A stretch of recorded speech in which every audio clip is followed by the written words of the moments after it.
बहुत समय पहले की बात है। भारत का एक छोटा गांव के पास एक सुंदर गांव था। उस गांव के लोग खेती करके अपना जीवन चलाते थे। खेतों में हरियाली रहती थी और किसान सुबह से शाम तक मेहनत करते थे।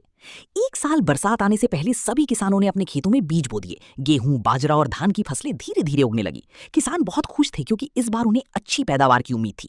लेकिन एक दिन आसमान में काले बादल छा गए। तभी बादलों के राजा बुकेशानी ने गरज कर कहा, सुनो किसानों, इस बार खेतों में फसल मत लगाओ, बहुत बड़ी बारिश आने वाली है, तुम्हारी सारी मेहनत बह जाएगी। गांव के किसान डर गए।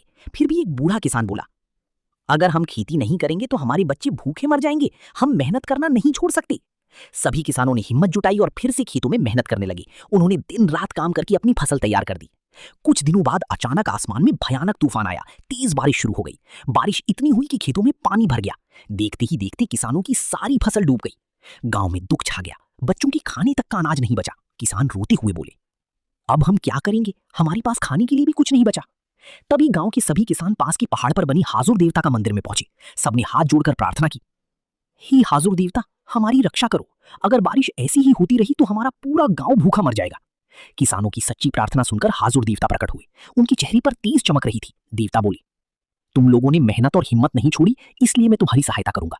इतना कहकर देवता ने आसमान की ओर अपना हाथ उठाया। धीरे धीरे काली बादल हटने लगे। तेज बारिश रुक गई और हल्की बूंदाबांदी होने लगी। कुछ दिनों बाद मौसम साफ हो गया। किसानों ने फिर से अपने खेतों में बीज बोए। इस बार बारिश सही समय पर हुई। खेतों में लहलहाती फसल उगाई। गांव में फिर खुशियां लौट आई। किसान हाजुर देवता का धन्यवाद करने लगे और बोले, मेहनत करने वालों की भगवान हमेशा मदद करती हैं। उस दिन के बाद गांव के लोगों ने कभी हिम्मत नहीं हारी और हर कठिन समय में एक दूसरे का साथ दिया। सीख, मुश्किल समय चाहे कितना भी बड़ा क्यों ना हो, मेहनत और विश्वास कभी नहीं